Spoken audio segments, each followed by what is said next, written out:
Good morning. Today we will discuss a topic called divergence of velocity. The physical meaning of divergence of velocity we will see.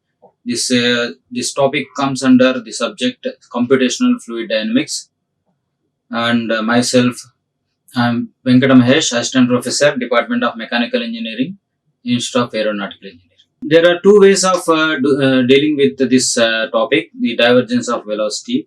One way is this is a concept called the control volume moving with the fluid.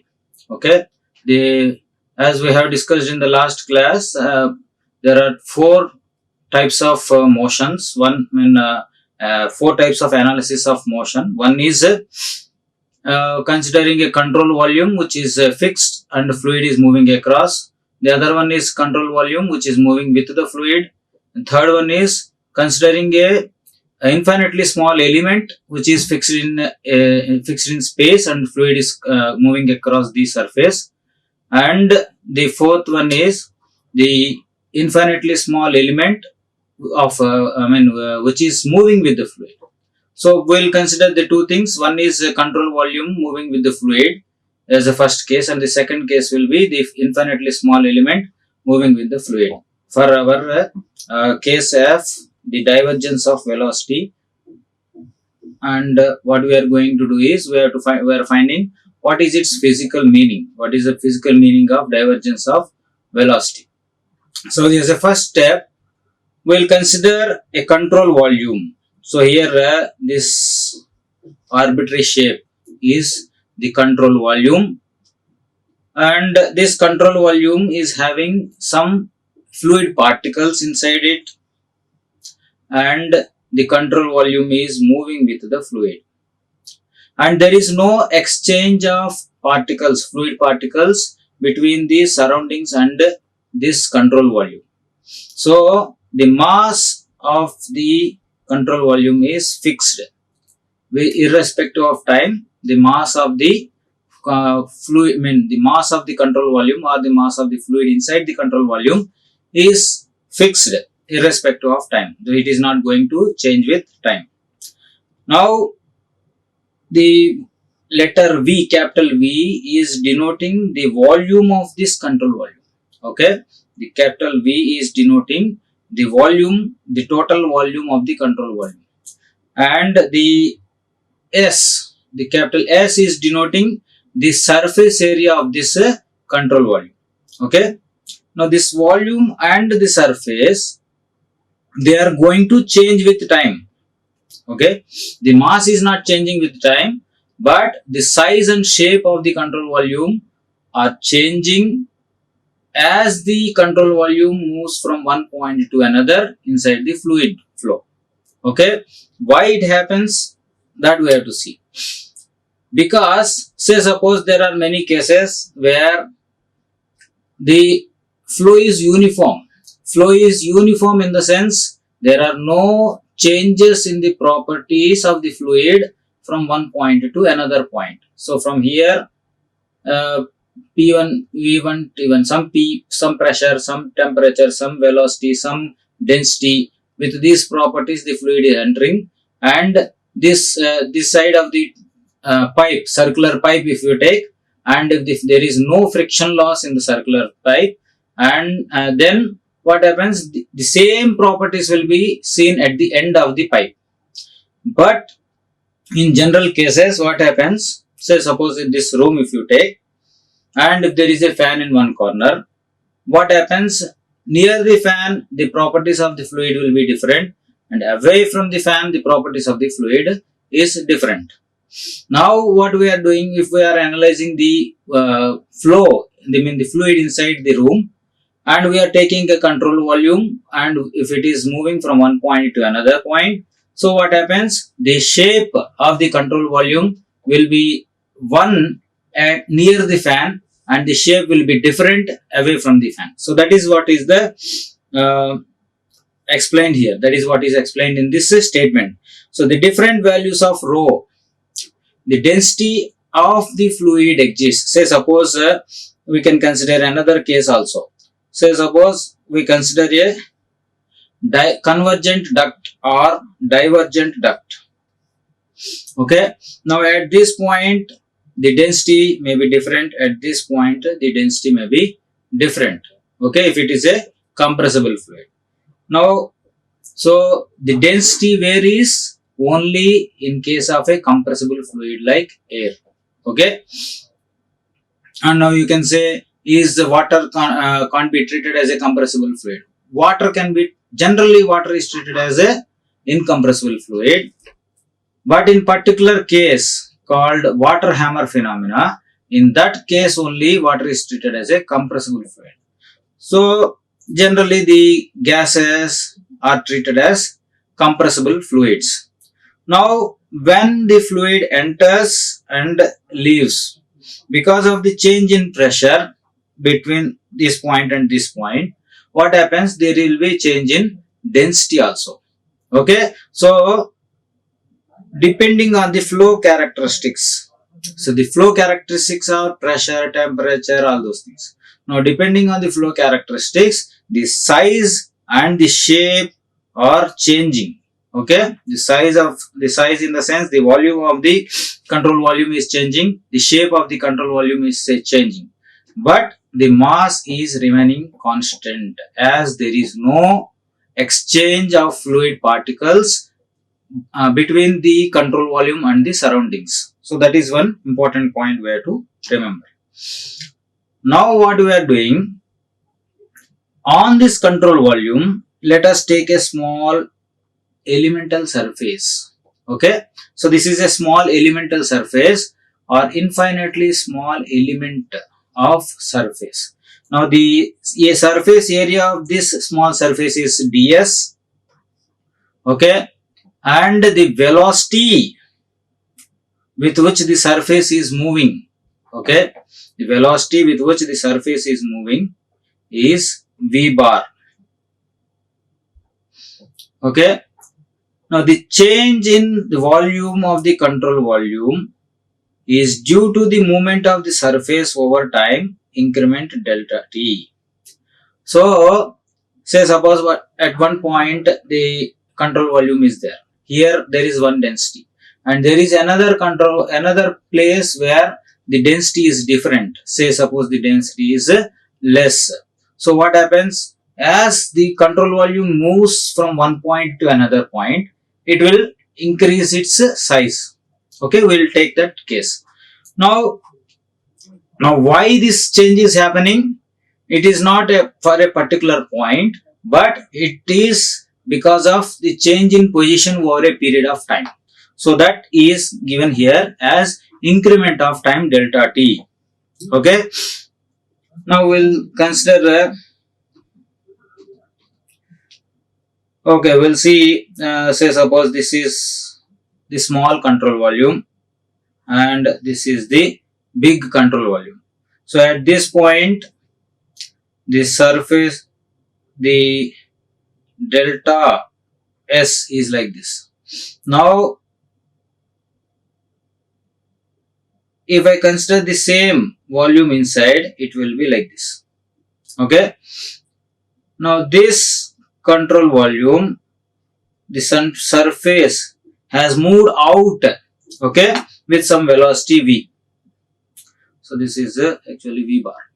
Now this control volume has moved out with a velocity v bar, then only the volume can increase. Okay, if the surface, the entire surface, there is no relative velocity between the surface, I mean the entire surface is moving with the same velocity.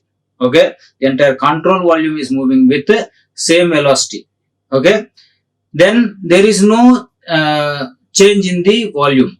But if the control volume, the surface of the control volume is if suppose this surface is moving in this direction, if this surface is moving in this direction, like that, if the surface is moving in the direction normal to the surface, this n bar is the direction normal to the surface. Okay, now if this is normal to the surface, what is the meaning of that? at every point there is a different normal and the direction of the normal will be different. So in different directions the velocity, the movement is happening. Because of that there is a change in volume. Now say suppose I am considering only one uh, ds. This is a ds. We are considering only this part. This is ds, and after a time dt, this ds is shifted to this point. Okay. So this ds is moved from this point to this point over a time delta t because of the travel of the control volume from one point to another point. Now what this product gives. Okay. So here we have the vector, the velocity into time. So the velocity into time will give us distance which is moved by the amount of distance traveled by the surface.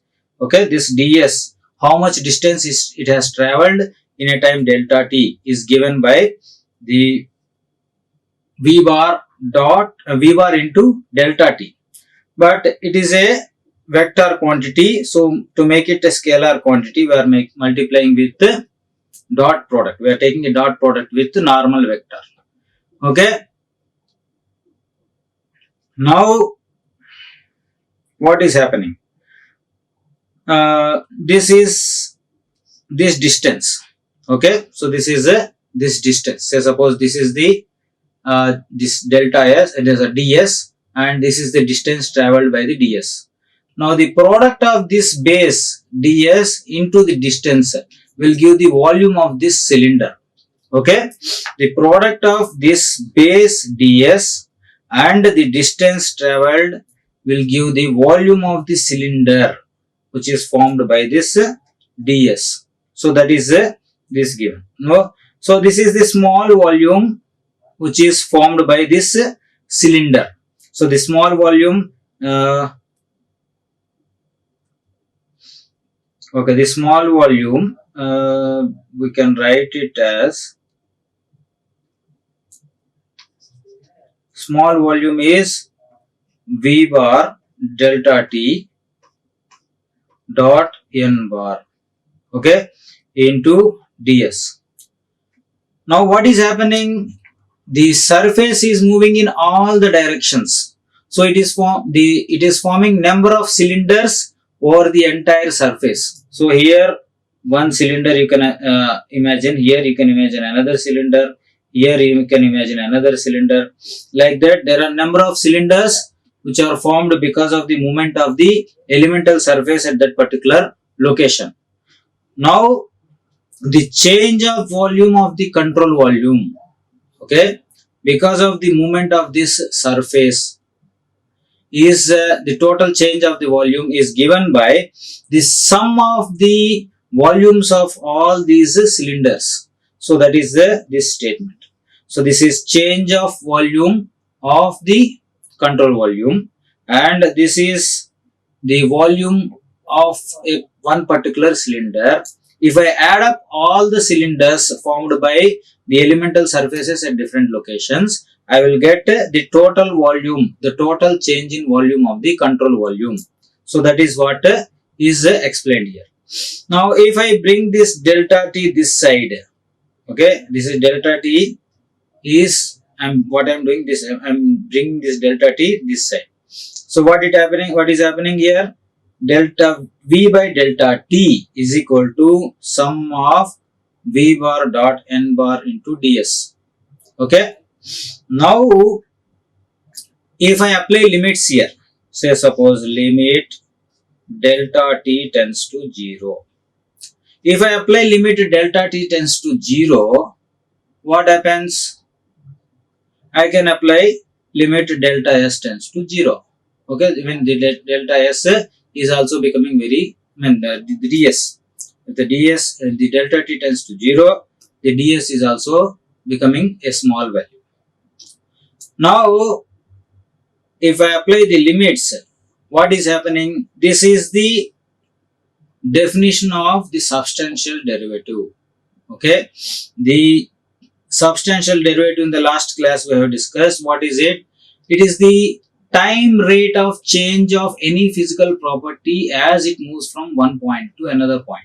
Now here the physical property is the volume, the time rate of change of volume with respect to time as it moves from one point to another point.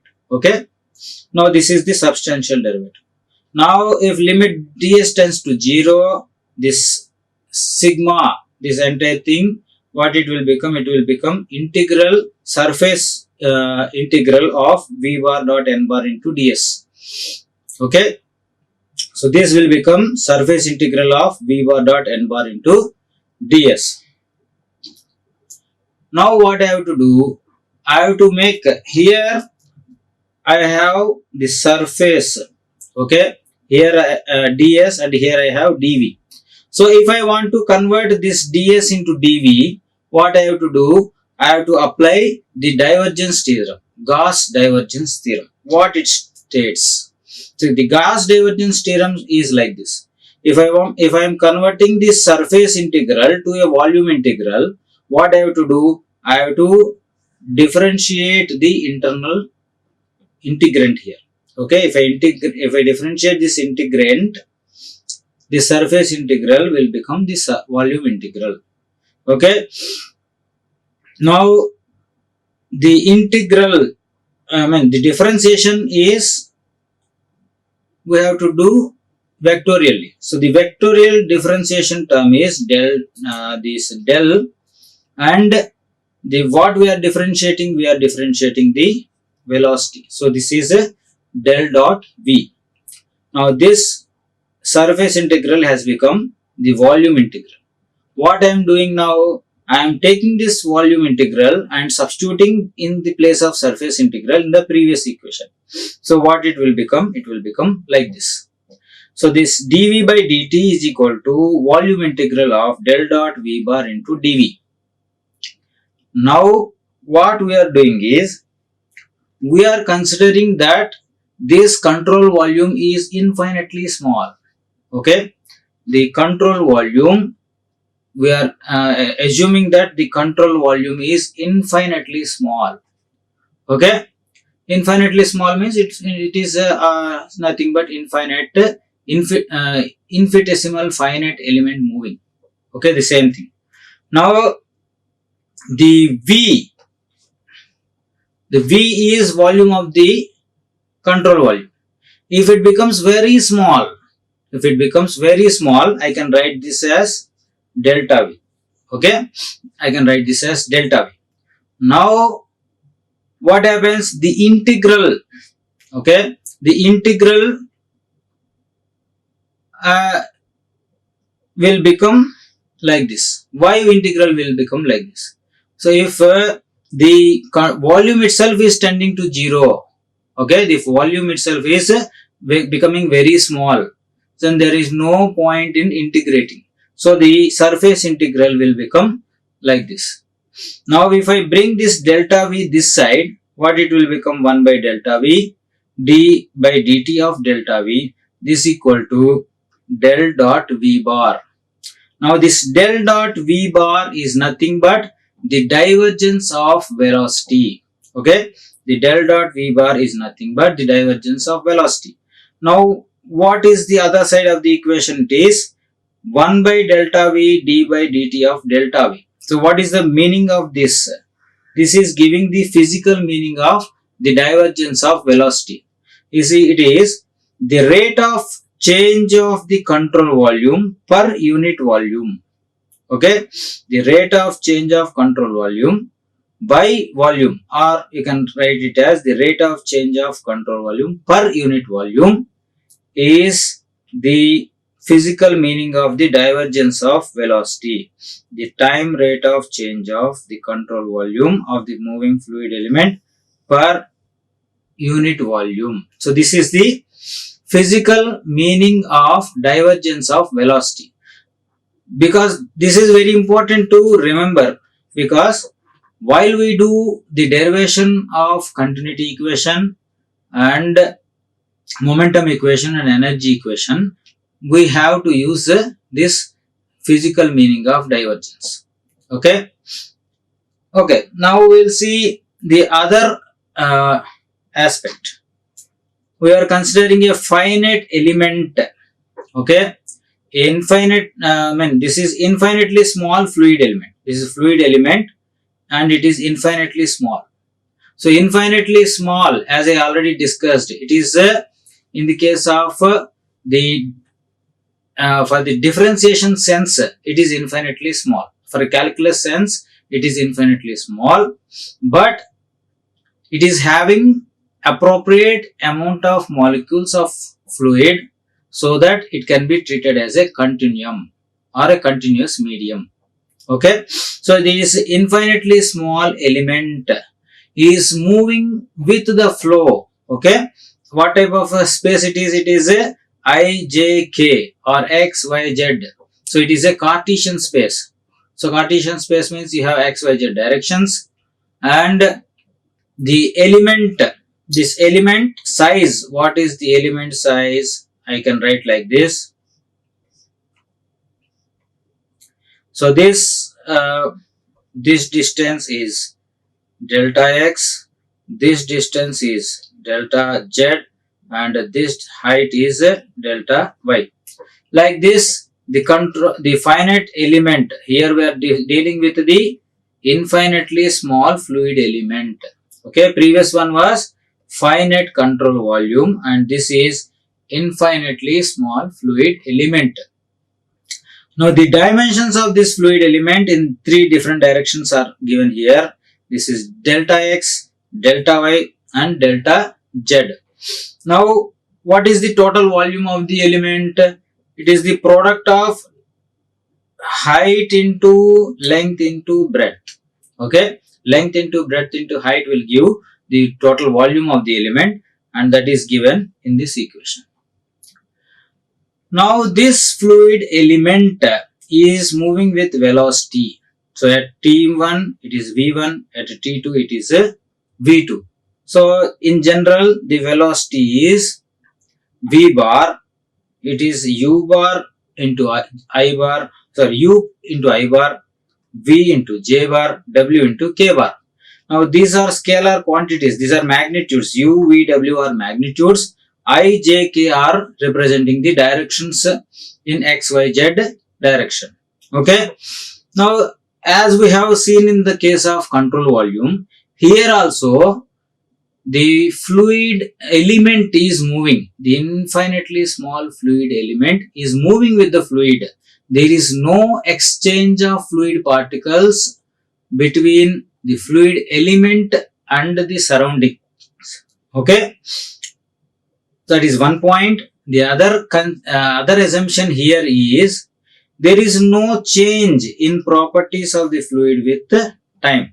Okay, at a given point,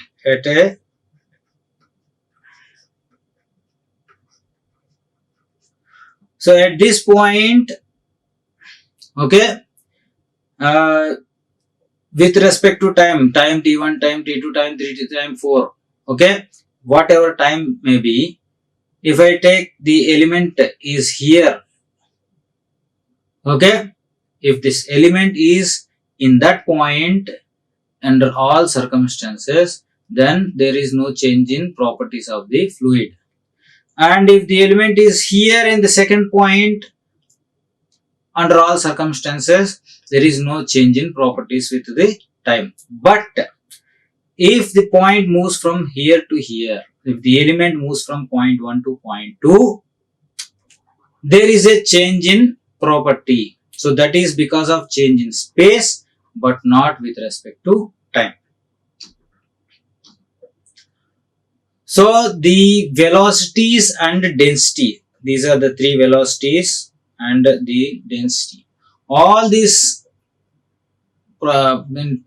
variables, all these functions are properties, you can say, they are functions of only space x, y, z, x, y, z, x, y, z.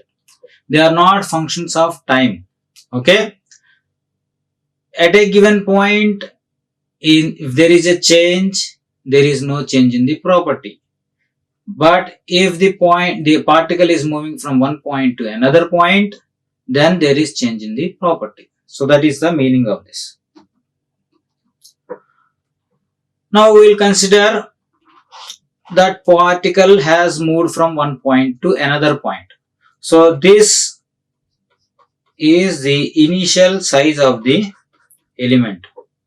Okay, and at point T2 the size increased because of the decrease in volume, decrease in density. So that is the consideration here. Now if the velocity of this surface, here left surface and right surface are there, if the velocity of left surface and right surface are same, so what happens? This surface will move and this surface will move together. There is no change in the distance between these two surfaces. If there is a change in velocity, okay, if this is moving with different velocity and this is moving with a different velocity, what happens? There is a change in distance between the two surfaces. That is what is given here. So the change in the volume of the fluid element is because of the relative velocity between the two surfaces, relative velocity between the left surface and right surface. Okay. Now we consider the x direction. If I consider the x direction, the left face is having velocity u. So that is what I am assuming. Now there is a change of this velocity of this surface with the right surface. Okay, the right surface is having a different velocity. Now what is that velocity? It is u into u plus, okay, this velocity, the left side velocity plus some change in velocity. If the velocity is changing with respect to x direction, I can write it as dou u by dou x. So the change in velocity with respect to distance in x direction is dou u by dou x. And how much change? Okay, so suppose this is this is the delta x. So here it is a u, and at this point and this point, this point, this point, this point, the velocities are different, and the velocities are proportionate to dou u by dou x. The increment in velocity is dou u by dou x. Now if I want this velocity at this point, I have to multiply this with this distance. If I want the velocity at this point, I have to multiply with this distance. So similarly, the change in velocity, the velocity of the right face will be given by u plus the change in velocity, that is dou u by dou x into delta x. So what is the difference? The difference is dou u by dou x into delta x. Now because of this change in velocity, there is a change in volume. So what is that volume? Volume is equal to velocity into the area normal to it. Now what is the area normal to it? It is delta y delta z. So the change in velocity into this area normal to it will give the change in volume in x direction. Similarly, I will have the change in volume in y direction, change in volume in z direction. So if I add up all these three things, I will get the total change in volume of the fluid element. So this is the total change in volume of the fluid element. Now if I take out the common term, this is delta x, delta y, delta z is common in the three. I am taking it as outside. So it will become dou u by dou x, dou v by dou y, dou w by dou z.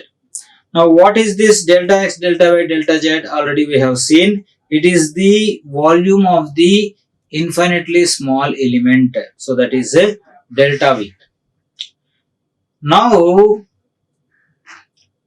we have the concept of substantial derivative. So when the particle is moving from one point, when the fluid element is moving from one point to another point, the time rate of change of volume, when because of the movement from one point to another point, is given by the substantial derivative. So that is d by dt of delta V. Now this is change in volume, and this is also change in volume. So these two must be equal. This is one statement is giving this, the other statement is giving this. Both must be equal. If I equate these two, it will be like this. Now here we have already defined V bar. V bar is equal to U I bar V J bar W K bar. Now if I see what is the vector operator, the differential operator in vector notation. The differential operator in vector notation is given by the del, and it is a dou by dou x into I bar, dou by dou y into j bar, dou by dou z into k bar. Now if I make the dot product between these two, what will happen? I will get dou u by dou x, dou v by dou y, dou w by dou z. So the del dot v bar is equal to dou u by dou x, dou v by dou y, dou w by dou z. If I substitute that here, what will happen? It will be like this. Okay. So the d by dt of delta v is equal to del dot v bar into delta v. So if I bring this delta v here, what will happen? 1 by delta v, d by dt of delta v is equal to del dot v bar. So this is the divergence of velocity, and the divergence of velocity is equal to this fellow. It is giving the physical meaning of divergence. Okay, this one is giving the physical meaning of divergence. So this is it for about the physical meaning of divergence. Thank you. Like, share and subscribe. Hit the bell icon for more updates.